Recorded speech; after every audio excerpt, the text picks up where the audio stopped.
¿Qué tal? Mi nombre es Fernanda, soy de Buenos Aires, Argentina, trabajo en Endava haciendo este tipo de cosas, todo lo que tiene que ver con comunicación y marca empleadora y bueno, no quiero hacer demasiada cháchara porque la verdad es que ustedes vinieron a escucharlo a Nico Salgado con su charla sobre UX. Quiero nomás agradecerles por estar, quiero que sepan que tienen una función de Q&As que pueden dejar sus comentarios y sus preguntas. Las vamos a leer al final, así que los voy a dejar ahora y voy a compartir la pantalla y la cámara de Nico para que él se presente, lo conozcan y pueda empezar la charla. Así que bueno, vamos a hacer esto. Send live. Y ahí está Nico. ¿Qué tal, gente? ¿Cómo están? Bueno, gracias, Fernu, por la invitación a este tipo de eventos. Yo soy Nico Salgado, Product Designer de Endava y soy psicólogo e ilustrador. Hoy vamos a ver bastantes cositas en esta presentación. Quería activar un segundo la cámara para que ustedes me vean y me conozcan, pero ahora voy a dejar de compartir mi cámara y quiero compartir pantalla. Así vamos a la presentación directo. A ver. ¿Se ve ahí? Carlos, ¿me confirmás si se ve la pantalla? Ya te digo. Estoy compartiendo la presentación. Listo, ahora sí se está compartiendo. ¿Sí? Joya, tarda un toquecito en cargar entonces. Bueno, como les decía, vamos a arrancar con la charla de UX y Storytelling. Y como Ferno me invitó a esta serie de charlas que se acerca de Web Stories, a mí se me ocurrió hablar de Storytelling y UX. Y tratar de utilizar ejemplos cotidianos cuando me dijo que la charla iba a ser abierta a todo tipo de público.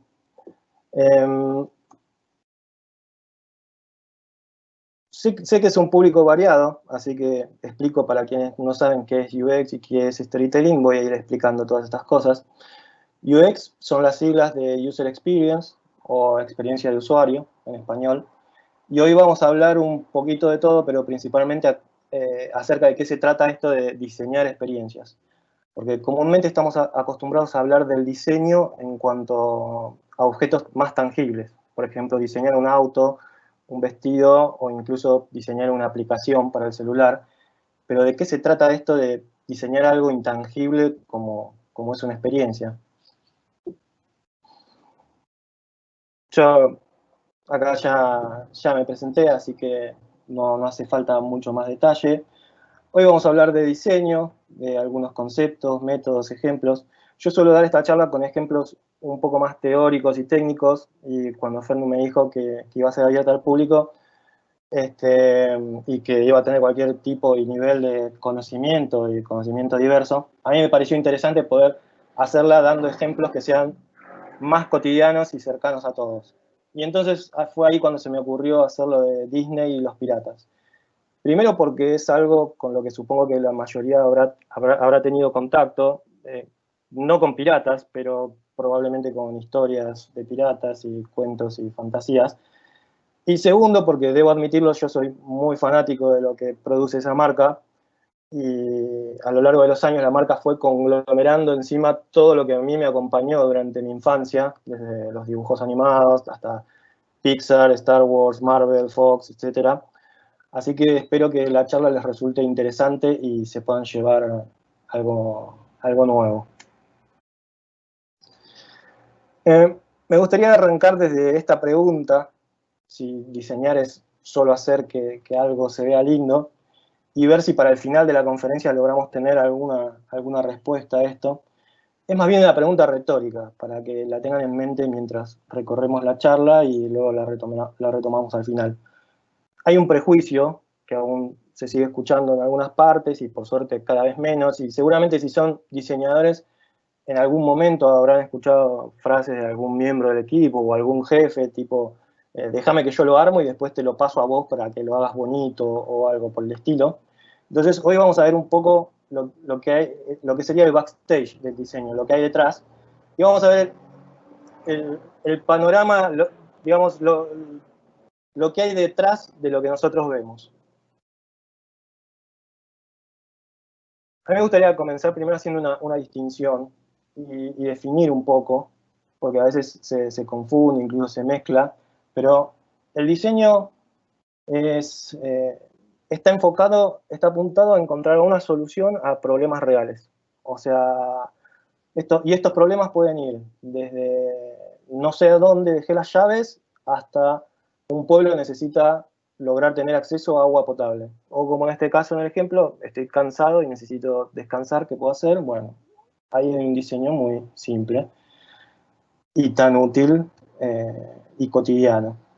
Nosotros no hablamos de resolver una ecuación matemática ni de encontrar la fórmula química de una vacuna, que bueno, en estos tiempos sería algo ideal, sino que se trata de mecanismos y de organizar sistemas o elementos que nos permitan resolver situaciones cotidianas y problemas cotidianos.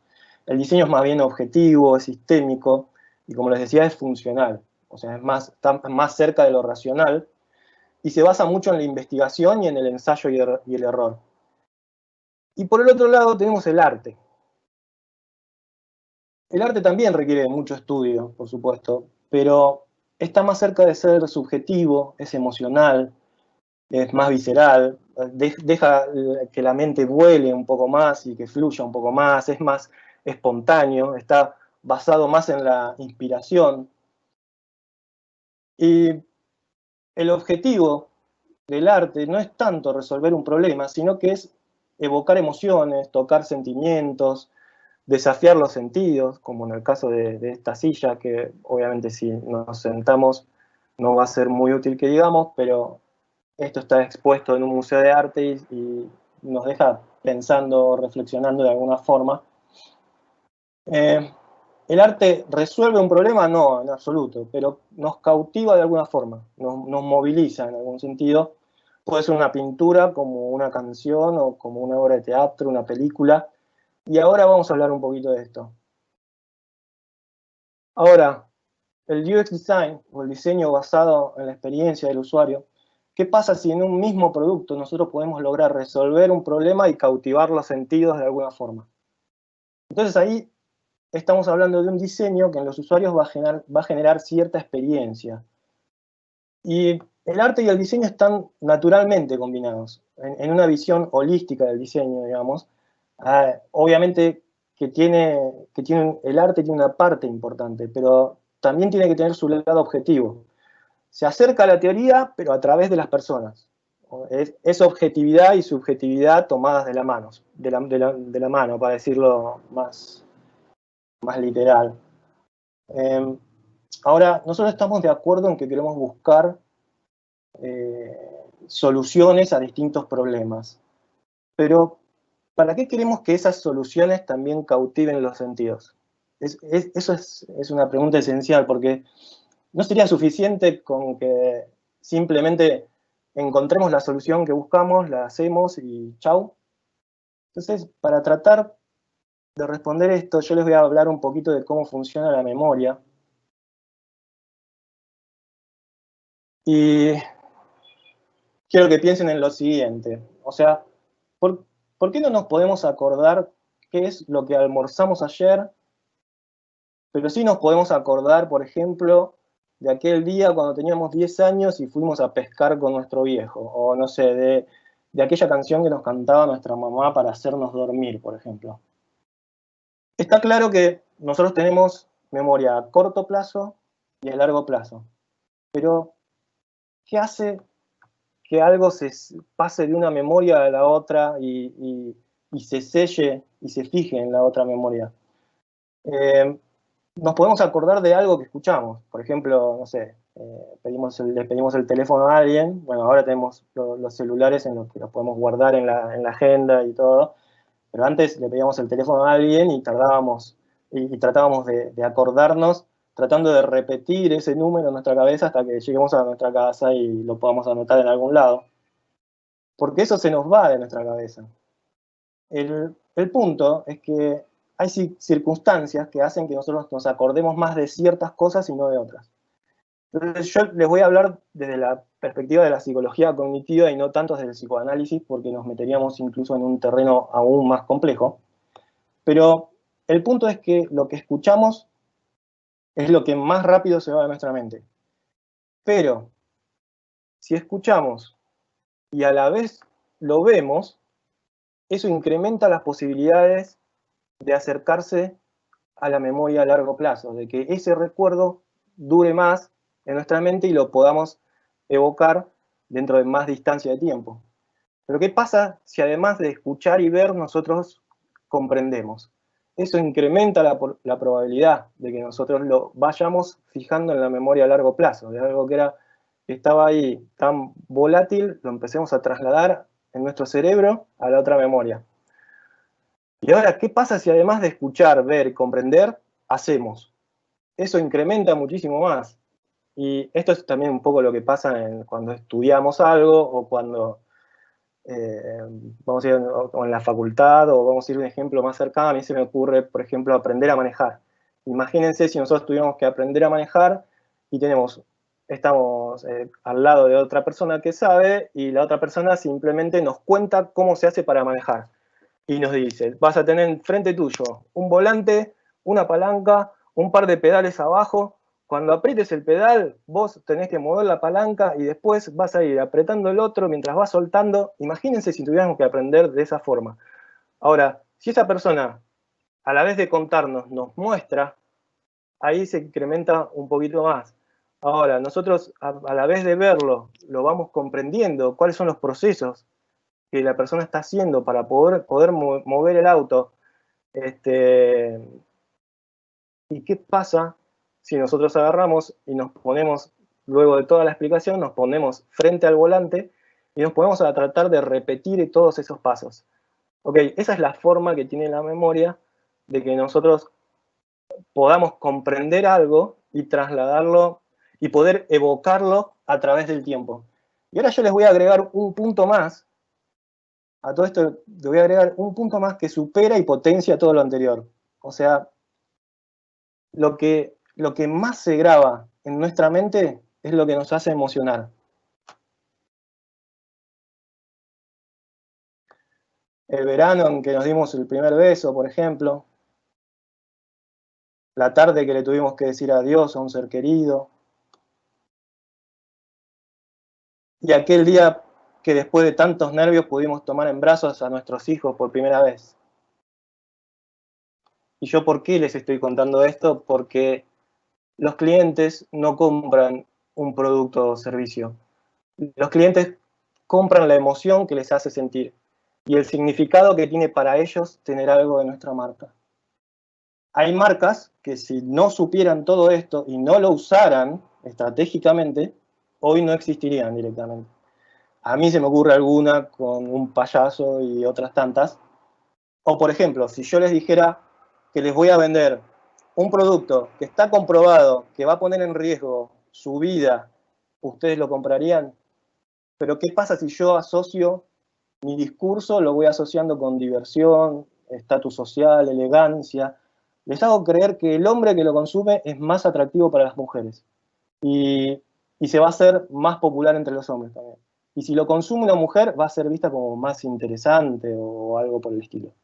Si les vendo un tiempo de distensión durante su día de trabajo, total son 5 minutos que bajo, me fumo un cigarrillo y listo. Yo no les estoy vendiendo un producto ahí, les estoy vendiendo momentos. Entonces, así podemos dar otros ejemplos que son menos trágicos y más cercanos. Pero, por ejemplo, el eslogan de una de las gaseosas más famosas es destapá felicidad. No te dicen destapá un jarabe con mucho azúcar. Y antes de los 90, o en los 90, ese eslogan era es sentir de verdad. El eslogan de la cerveza más popular de Argentina, por ejemplo, es el sabor del encuentro. No te dicen el sabor de la malta. Las grandes marcas lo que hacen es vender momentos y emociones. Por eso es tan importante lo que yo les estoy contando. Y esto es como una especie de superpoder. O sea, lo podés usar tanto para vender productos buenos como malos. Y hay que saber cómo utilizarlo. conscientemente y éticamente, le agregaría yo.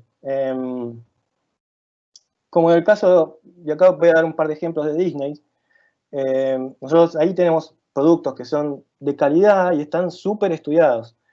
Y están súper estudiados para llenar nuestra vida como de magia a través de conectarnos con distintas emociones. ¿Y por qué funciona esto así? Y básicamente porque nosotros somos humanos, somos seres empáticos que en mayor o menor medida podemos lograr ponernos en el lugar del otro. Y eso es lo que nos une. O sea, podemos tener todas nuestras diferencias y nuestras diversidades que podamos tener, pero lo que nos conecta es esa capacidad que tenemos de poder sentir lo que el otro siente. Por ejemplo, nuestro crecimiento y la nostalgia por la niñez que dejamos atrás algún día, o la pérdida de un ser querido, la culpa de pensar si podríamos haber hecho algo más, el duelo que le sigue y la búsqueda de nuestro lugar en el mundo, conviviendo con esos vacíos que nos dejan, los nervios de una primera cita, la amistad, el sentido de la vida y el sacrificio por los demás, perseguir nuestros sueños, el afecto y el valor de la familia. Y acá me voy a detener un segundo en este slide, porque en estos slides es donde, si ustedes no estuvieran silenciados, si yo estuviera frente a ustedes, capaz en público y con una distancia no tan fría, ahí escucharía, estoy seguro que escucharía algunas voces diciendo tipo, o alguna expresión emocional en ese sentido. Y alguno que otro seguramente le entrará una basurita en el ojo al recordar estas escenas. Yo no sé si vieron Coco, pero quien no se haya emocionado con esta película, yo me estaría haciendo ya mismo un análisis de sangre para chequear si soy realmente humano o un androide alienígena. Pero ya que hablamos de memoria, hace más o menos de unos minutos, no por nada la canción que atraviesa todo el film se llama Recuérdame. Y no sé si ustedes saben, pero detrás de esta película, y la mayoría que nosotros vemos en 1 hora y media sentados desde nuestro cómodo sillón, en este caso, por ejemplo, hay más de 6 años de trabajo. Y hay una inversión de 175 millones de dólares. Y un equipo trabajando de más de cientos de personas. O sea, detrás de la animación, para que ustedes se den una idea, hay código informático. Detrás del código hay modelado de personajes. Detrás del modelado está el diseño de personajes. Detrás del diseño están los bocetos. Y lo más importante, y a lo que quiero llegar, es que detrás de todo esto está la investigación.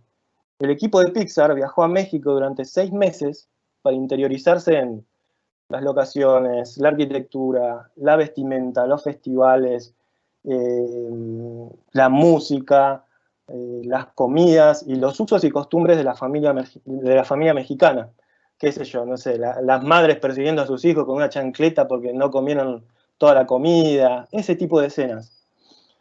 Y ustedes me dirán, bueno, pero 6 años de trabajo, tanto dinero, ¿eso vale tanto la pena? Bueno, ustedes tienen que pensar que luego esta película tuvo un retorno de inversión de 800 millones de dólares. Y varios premios, o sea, entre ellos Oscar, Golden Globe, etc. Entonces dirán que fue un gran negocio. Y sí, sin duda, fue un gran negocio. Pero si ahora, además de esto, nosotros pensamos en la cantidad de gente que llamó a sus abuelos para saludarlos después de un largo tiempo y se acercó a ellos nuevamente porque redescubrió ese valor y ese sentimiento, entonces la propuesta se humaniza, trasciende ya el negocio para agregarle un valor que es invaluable y es tan intangible como la experiencia misma. El storytelling es eso, es el arte de contar una historia de tal forma que los oyentes puedan interiorizarse, comprender y crear un significado personal. Y todo esto funciona como una cadena. Una buena historia crea una emoción positiva y esa emoción inspira a la gente a tomar acción. Y en el caso de un cliente, lo inspira a invertir en una idea. Nosotros cuando contamos una historia, lo que hacemos es poner a flor de piel nuestra humanidad. Entonces eso contribuye a generar confianza. Pero, ¿cómo podemos generar algo que impacte, emocione y a la vez resuelva los problemas de las personas si no nos ocupamos antes por conocer a las personas? Entonces ahí es donde entra el Design Thinking. Design Thinking es la metodología por excelencia que nosotros utilizamos en UX. Acá hay una definición de Tim Brown, que es el CEO de esta empresa que se llama IDEO. Yo ahora voy a hablar un cachito. Pero nos explica que es el acercamiento a la innovación centrado en el conocimiento de las personas. Design Thinking es una metodología que empezó a surgir el año pasado cumplió 100 años de historia, desde que se ubican en la raíz del surgimiento de esta metodología, pero recién empezó a explotar y a hacer su auge en los últimos años. Y esto sucedió gracias a estas dos personas, que son David Kelley y Tim Brown. David Kelley es ingeniero en electrónica y Tim Brown es diseñador industrial.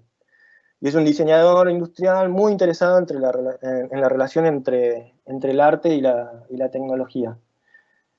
Y ambos enseñaban en la Universidad de Stanford y publicaron un artículo en Harvard alrededor de mediados de los 90, en que sistematizaban su proceso de creatividad y de trabajo. Y más o menos, queriendo y sin querer, se fueron convirtiendo como en embajadores de esta metodología, que hoy en día es utilizada por estas marcas que seguro la mayoría reconocen. Yo puse solo algunas, y como verán también es muy diverso. O sea, hay marcas que son de empresas automotrices, como a otras que venden productos o servicios, o no necesariamente de la industria del software. ¿Y en qué se basa esta metodología? Hay una frase muy conocida de Steve Jobs que decía que si uno lograba definir el problema correctamente, ya tenía un gran porcentaje de la solución.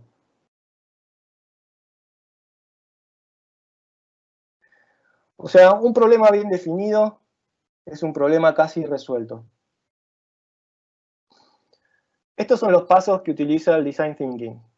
En algunos lugares van a encontrar que son más pasos o modelos más complejos, pero en realidad deberían saber que son estos 5 pasos que pueden ir variando, pero este sería el sistema.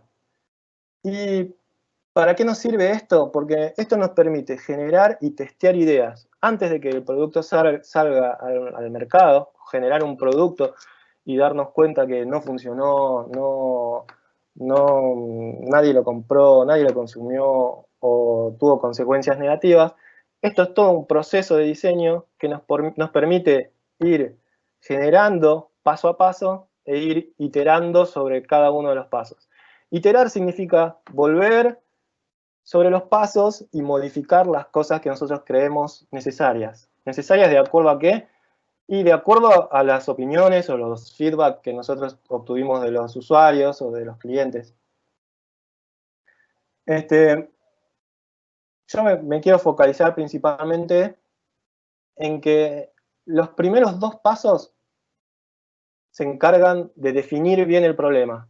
Y recién cuando lo tenemos, son como los cimientos del diseño. Y recién cuando tenemos el problema definido y comprendido, ahí pasamos a los siguientes pasos, a partir del paso 3, de empezar a idear soluciones, prototipar y testear. O sea, el proceso de Design Thinking comienza con una profunda comprensión de las necesidades de los usuarios. Y no solo de los usuarios, sino también de su entorno. Entonces, es como que tenemos que ser capaces de ponernos en la piel de esas personas para lograr crear soluciones para esas personas y para sus realidades, obviamente. Y conocer a la gente no significa saber cómo se llaman. Conocer a la gente significa que nosotros tenemos que esforzarnos por saber qué es lo que piensan, qué los frustra, a qué le temen, qué les gusta, qué los hace disfrutar de algo, qué no. Y una vez que estudiamos a las personas y definimos cuál es el problema a resolver, qué les interesa, qué es lo que realmente necesitan, entonces ahí pasamos a los siguientes pasos. Yo les voy a mostrar algunas cosas que tengo, algunos ejemplos que tengo hechos de la parte de la solución. O sea, una vez habiendo estudiado todo el problema, a partir del paso 3 se empieza a idear, prototipar y generar soluciones. Este es un ejemplo de una aplicación web. Creo que son los pocos ejemplos técnicos que voy a estar usando. Después voy a hacer algunos ejemplos más cotidianos. Esto es un boceto de lo que podría llegar a ser una solución. Cuando ese boceto fue testeado y más o menos aprobado, se digitaliza y se lo pasa a una mayor calidad. Y luego se le agrega estilo, color, look and feel. Pero todo eso basado en un estudio anterior. Ahora, este es un ejemplo de cómic que tengo. Acá hay un boceto inicial. Lo que hice primero en este caso, cuando me encargaron esto, bueno, yo ya los conozco a los personajes, pero, o sea, estudiar y conocer a los personajes es esencial para poder elaborar una escena. Saber quién es el líder, quién estará haciendo una pirueta detrás, o quién estará indicando hacia dónde tienen que ir, y quién va a ir adelante para proteger a los demás, es esencial para empezar a bocetar. Entonces uno boceta, y en este caso, por ejemplo, se lo puede mostrar a un editor y decir, mira, puede ir por acá la solución, y vas a tener un feedback, y de acuerdo con eso vas a ir evolucionando y agregándole capas y pasando a las siguientes instancias. En este caso, se lo pasa a tinta, después se lo pasamos un color plano, por ejemplo, y cuando ya lo tenemos los colores, hacemos luces, sombras, efectos y este tipo de cosas. Y ahora les voy a mostrar un ejemplo de un diseño de personaje para videojuego. En este caso a mí el cliente me dijo, quiero que me diseñes un tiefling. Y yo le dije, sí, bueno, ¿para cuándo lo querés? Directamente le contesté, pero yo no sabía qué demonios era un tiefling. Y nada, me tuve que poner a investigar, y bueno, me di cuenta que era precisamente eso, un demonio. Así que tuve que hacer, bueno, un breve research, nosotros le decimos research a la parte de investigación, buscar referencias, ver cuál era la historia, qué vestimenta suelen usar. Este cliente me mandó todo un guión del personaje con rasgos de la personalidad, los poderes, etc. Y luego del estudio y de esta investigación, empezás a idear y a bocetar. En este caso hice este primer boceto y, bueno, se lo mostré al cliente, que quedó encantado, me dijo, sí, está genial, es más o menos lo que estoy buscando. Le podés agregar barba, bigote para que quede más demoníaco, cosas así por el estilo. Entonces uno va pasando ya, hace las modificaciones, va pasando a los siguientes pasos. En este caso fue agregar color plano y luego se le agregan efectos. Y así queda más o menos renderizado el personaje y bueno, este cliente se mandó a imprimir merchandising, remeras y todo con este personaje que creó él, y yo simplemente le di vida y forma en algún sentido. Entonces, para que lo entiendan los que son programadores, seguro esta frase les va a resultar más conocida o más fácil de entender. UX es el backend de lo que hay de la UI. UI es User Interface, es la interfaz de usuario, es lo que vemos.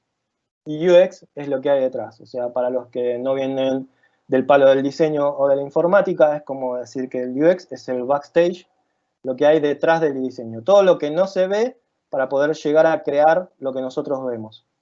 Ahora, ¿qué pasa cuando hay UI sin UX? O sea, tenemos diseños sin antes haber estudiado las experiencias de los usuarios. y sin tenerlas en cuenta, ¿no? Este es un ejemplo muy conocido y que se suele repetir, pero es uno de los más gráficos que hay. Acá, por ejemplo, hay un diseño de una plaza y nosotros vemos que el pasto está totalmente comido hacia otro camino, que es diferente del cual el diseñador o el arquitecto pensó, ¿no? Es diferente a la solución. Quizás nunca se sentó en el terreno a ver cuál era el movimiento que hacía la gente y por qué es que están atravesando ese lugar. Porque como vemos en la foto, no es una sola persona caminando, el pasto está directamente comido por ahí. Entonces, ¿cuántas personas están usando su solución y cuántas personas están buscando ellos la solución que encuentran a su problema porque el diseñador o el arquitecto no se las brindó? En este caso, por ejemplo, a mí realmente me costó muchísimo distinguir a primera vista y tardé un rato en analizar cuál de estas imágenes pertenecía a un hombre y cuál a una mujer. Y esto es un ejemplo real que les estoy diciendo y ustedes me preguntarán, Nico, ¿para qué querés saber cuál de estos es un hombre y cuál es una mujer? El punto es que yo estaba en un restaurante y quería entrar al baño y realmente no sabía qué puerta tenía que atravesar. Entonces estaba como en una especie de dilema existencial. Y bueno, imagínense que si esto fuera en una aplicación con la competencia que hay, nuestro usuario directamente ve estímulos ambiguos, no los entiende, directamente desinstala nuestra aplicación e instala otra que les pueda ofrecer información mucho más clara. Vamos a ver un par de ejemplos más. Generalmente los espacios públicos son grandes ejemplos de este tipo de cosas que yo les estoy mencionando. Y por otro lado, uno cuando las estudia también se vuelve una especie de enfermito tratando de buscar todo esto y detectando. Acá en un aeropuerto, por ejemplo, en chino o japonés, que no sé lo que me está queriendo decir, pero por suerte abajo me dice usted está aquí. Muchas gracias, o sea, yo pensé que había viajado a otra dimensión o algo por el estilo. Si no me pones un mapa, realmente no voy a saber qué quiere decir aquí. Acá hay otro premio al diseñador del año, y obviamente es alguien que no se puso en el lugar del otro para elaborar su diseño. Acá tenemos un ejemplo de accesibilidad inaccesible, ¿no? Es decir, bueno, yo en mi restaurante tengo un baño para discapacitados, pero bueno, ¿cómo puedo acceder a esto? Y yo, cuando vi este ejemplo, dije, no, esto no puede ser real. Para mí le pusieron a la puertita, le pusieron el sticker de discapacitados para que quede algo cómico. Y la verdad es que me puse a googlear un poco más y hay fotos de este lugar desde distintos ángulos que tomaron distintos usuarios que no podían creer que esto fuera un baño para discapacitados. Por otro lado, acá hay una UI muy linda, una interfaz, o sea, está enmarcado y todo, pero se supone que esto está en braille. ¿Cómo pensamos que una persona ciega va a poder, no sé, atravesar el vidrio para poder leer lo que dice ahí? Y en este caso tenemos una taza con un diseño muy simpático y muy hermoso, pero a la hora de usarla se convierte en un arma letal prácticamente. Y estos son ejemplos que encontramos a diario, ¿no? O sea, yo quería solamente mencionar alguno, pero si ustedes se ponen a googlear, no es nada que esté fuera del alcance de ustedes. Les voy a dar un par de definiciones de UX con ejemplos. Una de las definiciones de UX es que UX se encuentra, la experiencia de usuario se encuentra haciendo un equilibrio entre lo que son las necesidades reales de los usuarios, las tecnologías que nosotros tenemos disponibles y los objetivos estratégicos de un negocio o un cliente en particular, ¿no? Entonces UX se encuentra tratando de buscar la solución acá en el medio, algo que la tecnología me lo permita y solucione lo que el usuario necesita, pero a la vez obedezca a las estrategias y los presupuestos que los clientes nos indican.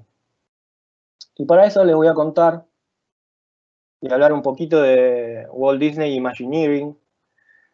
Y Walt Disney Imagineering es una organización independiente que pertenece a la compañía de Walt Disney, o sea, en este momento es independiente, fue creada por Walt Disney esta organización, este departamento, surgió como un área de Disney a principios de los años 50, y ellos, este departamento es el encargado de elaborar todo lo que son los parques temáticos de Disney. Y Imagineering es el juego de palabras de combinar la imaginación con la ingeniería. Entonces Walt Disney a principios de los 50 se encontraba con deseos de crear un parque temático porque él lo que quería era que sus visitantes se pudieran sentir inmersos en sus caricaturas. Él quería generar ese tipo de experiencia. Algunos dicen que se inspiró en viajes a Argentina o en, no sé, hay distintos mitos al respecto, pero lo cierto es esto, o sea, él tenía esa idea en mente y quería generar los parques temáticos para que los usuarios pudieran sentirse adentro de los productos que él creaba. Entonces crea este departamento con personal que tenía distintas skills, distintos tipos de habilidades. Y él los empezó a dividir, incluso hay mapitas de cómo era el estudio y cómo estaban divididos estos empleados. Él los empezó a distribuir entre, por un lado, a los que él llamaba soñadores, por otro lado, a los que él les decía que eran los más realistas, y por otro lado, a los críticos. Dentro de los soñadores estaban los que eran diseñadores, creativos. Dentro de los realistas estaban los que pertenecían más al área de la ingeniería. Y dentro de los críticos se encontraban las personas que entendían más del negocio. Entonces los soñadores no ponían límites a sus ideas, hacían como un brainstorming de lo que sería genial. Los realistas eran, ok, ¿cómo vamos a llevar a cabo estas ideas? Y los críticos agarraban esa idea y decían, ok, bueno, sí, la podemos llevar a cabo, pero esto va a ser rentable, la gente lo va a usar. En el 53, Walt Disney había estrenado Peter Pan, y él quería que la gente se sintiera adentro del dibujo de Peter Pan. Ok, entonces agarraban los soñadores, y los soñadores decían, bueno, sería genial que la familia se pudiera sentir que está subida a un barco de piratas, o que puede volar por nunca jamás, o volar por Londres de noche y ver las estrellas, y que, ok, decían los realistas. Lo traemos esto a tierra, ¿y cómo lo hacemos? Ustedes imagínense que esto les estoy hablando de principios de los 50. No existía la informática, no había pantallas LED, no había nada de ese estilo. Y los críticos, por otro lado, agarraban y decían, bueno, ¿cómo esto va a funcionar? ¿Cuánto tenemos que invertir para lograr crear una experiencia de ese estilo? Entonces agarraban los soñadores, y con esta idea de que, bueno, hagamos que la gente vuele como Peter Pan, qué sé yo, los realistas utilizaban la tecnología que tenían en ese momento para decir, bueno, obviamente es físicamente imposible que nosotros hagamos que la gente vuele, pero si nosotros logramos crear algo que sea como un barco pirata y eso lo subimos a un riel y hacemos que salgan por una especie de ventana y creamos una maqueta de Londres en miniatura y esa sala la ponemos en todo en oscuridad, les va a dar la sensación de que están volando sobre la ciudad de Londres. Entonces, Walt Disney recorría esas oficinas y se iba evaluando cuáles eran las ideas que iban sobreviviendo a las distintas áreas. Y él era el que iba aprobando si esto se hace, esto no se hace. Pero esa es un poco la forma que tuvo de empezar a crear el primer parque temático, que fue el que se inauguró en California en el 55. Sí, 2 años después del estreno de Peter Pan se inauguró ese parque. Entonces, yo cuando vi esto, cómo trabajaba Walt Disney en ese momento, yo me pregunté si no tendrá alguna relación entre esta definición que nosotros usamos de UX, ¿no? Que se encuentra entre las necesidades del usuario, y ahí capaz que ubico más como a los soñadores, las tecnologías que están disponibles en este momento, y ahí ubico más a los realistas, a los ingenieros, y los objetivos estratégicos, que serían los stakeholders, los inversores, y ahí entrarían los críticos perfectamente. Entonces, me parece que en ese sentido fue bastante avanzado en pensar una estrategia para poder darle forma a este tipo de experiencias. Que en sí antes existían como, sí, bueno, una montaña rusa, un autito chocador, esas cosas mecánicas, pero no eran en sí experiencias en este sentido de que estamos hablando. Yo les voy a mostrar, por ejemplo, esta es una imagen de cómo se ve cuando uno está volando con esa especie de barco, sale por la ventana y entonces ve desde arriba esto que simularía ser Londres de noche. Y hoy en día, bueno, esta atracción sigue vigente, obviamente sí les hacen mantenimiento y les han hecho ciertas modificaciones, muchas secciones de la atracción tienen pantallas LED que muestran como parecerían como hologramas en lo que Peter Pan está peleando contra el Capitán Garfield, etc. Pero este tipo de maquetas y esta solución aún sigue vigente hoy en día, y estamos hablando, no sé, 80 años después. Otro tipo de definición que se usa para UX es esta que dice que UX estudia qué piensa y siente el usuario antes, durante y después de una interacción con un servicio, producto o interfaz. Y yo cuando la leí, sí, bueno, sí, la entendí, pero entiendo que puede ser muy confuso para alguien que tiene un primer acercamiento a lo que es la experiencia de usuario, encontrarse con una definición de este estilo. Voy a tratar de dar otro ejemplo para ver si puedo explicar un poquito más esta definición. Y con esto también me encontré con un ejemplo de Disney, en que ellos a la aplicación mobile que tienen para sus parques de atracción, directamente le llaman Disney Experience. Disney Experience es la aplicación. Entonces uno se descarga esta aplicación en el celular y ahí puede ir traqueando o verificando los distintos horarios de las atracciones, dónde están ubicados cada uno de los lugares, los baños, los restaurantes, etc. Pero el punto es que la experiencia no empieza cuando uno está usando la aplicación o ni siquiera cuando uno está en el parque de diversiones.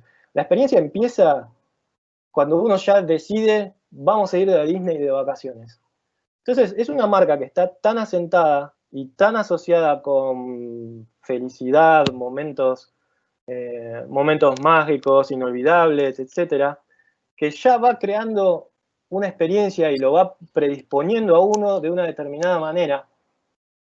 Entonces ahí uno entra a la página web y empieza a googlear, ok, bueno, sí, está decidido, vamos a ir a Disney. ¿A qué parque vamos a ir? ¿Cuáles son los hoteles? ¿Cuáles son el tipo de entrada, los planes que hay? Entonces ahí empieza a tener un acercamiento a todas estas aplicaciones y ni siquiera viajó al parque todavía, ni siquiera está ahí. Incluso, para que ustedes se den una idea, acá lo que ven a la derecha es una Magic Band.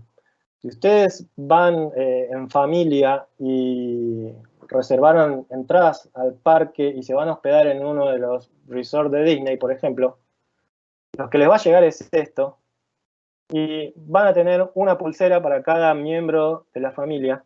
Y nada, bueno, llegan, les llega este paquete a su casa, que la verdad que ya está buenísimo, y ustedes dirán, bueno, ¿para qué me sirve tener esta pulserita? Bueno, la pulsera está sincronizada con la aplicación del celular.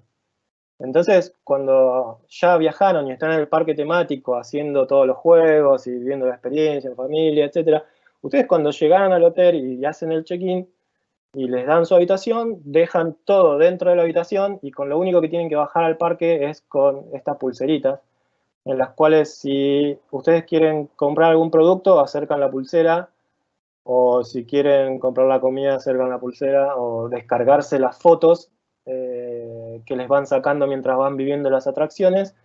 Simplemente acercan la pulsera, algo que es genial, pero es totalmente peligroso, y más si nosotros somos los titulares de la tarjeta de crédito, obviamente. Pero luego de haber vivido una experiencia así como inolvidable en el parque y ver a nuestros hijos divertirse, y nosotros también, y a veces más que ellos, Walt Disney cierra con unos fuegos artificiales dignos de Año Nuevo. Y hace eso todos los santos días. Obviamente no en estos momentos porque está todo cerrado, pero cuando nosotros vamos, la experiencia es exactamente la misma, y cuando terminan los fuegos artificiales, uno recorre el camino que lo va a dirigir a su casa o hacia su hotel, hacia la habitación, y lo único que quiere es llevarse cualquier huella y recuerdo de ese momento. O sea, desde las orejas de Mickey hasta las medias de Star Wars, uno se las quiere llevar. Pero ¿por qué pasa esto? Porque queremos algo que nos permita detener el tiempo. Nosotros lo que queremos es agarrar y guardar en un frasco todas esas emociones que generamos. Entonces, ahí me gustaría volver a esta pregunta de si diseñar es solo hacer que algo se vea lindo, o si después de lo que les acabo de contar pueden vislumbrar que hay algo detrás de todo esto. Y para cerrar esta charla, yo les quería contar una experiencia que cuenta David Kelley, que es aquel que les mencioné cuando hablábamos de Design Thinking, que él la cuenta en una charla TED, la pueden buscar también, está en internet, si buscan David Kelley, charla TED, ahí la van a poder ver y él la va a explicar incluso mucho mejor que yo. Pero él cuenta en esa charla que cuando estaba enseñando en la Universidad de Stanford, él tenía un alumno que se llamaba Doc Dietz, que era técnico y diseñador de estos tomógrafos pediátricos. Él estaba muy feliz con su trabajo porque, bueno, su profesión salvaba a los niños en el sentido de poder, a través de los estudios que él realizaba, los médicos obviamente hacían diagnósticos y nada, es algo totalmente noble y sumamente valuable.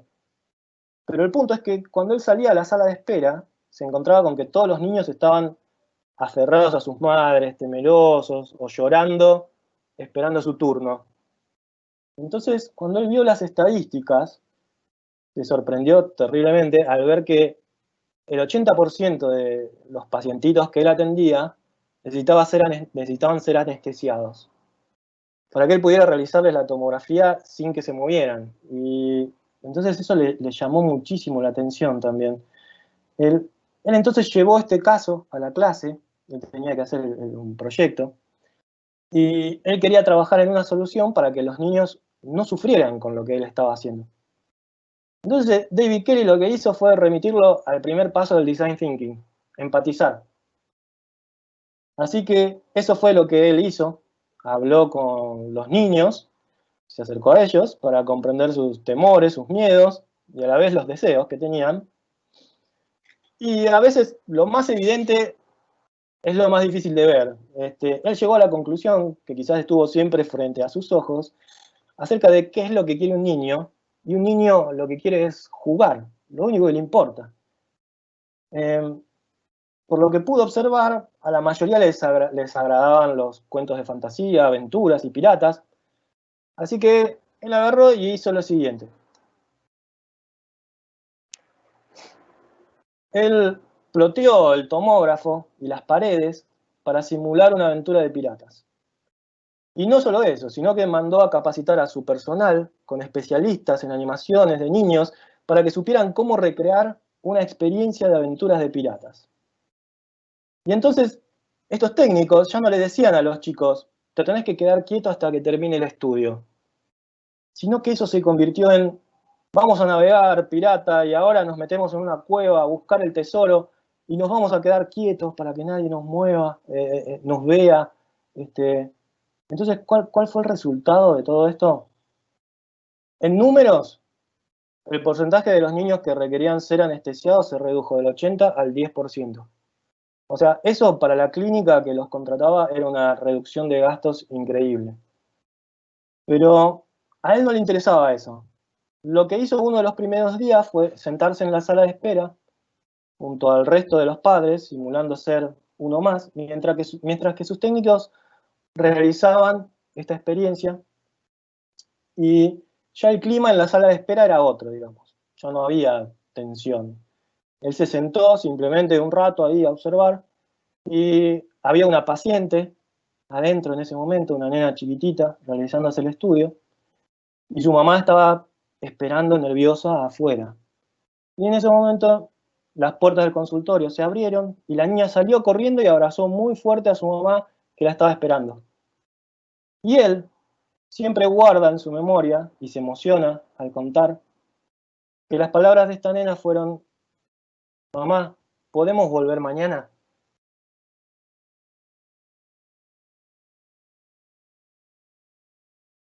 Así que esto ha sido la charla, gente. Muchas gracias por escuchar.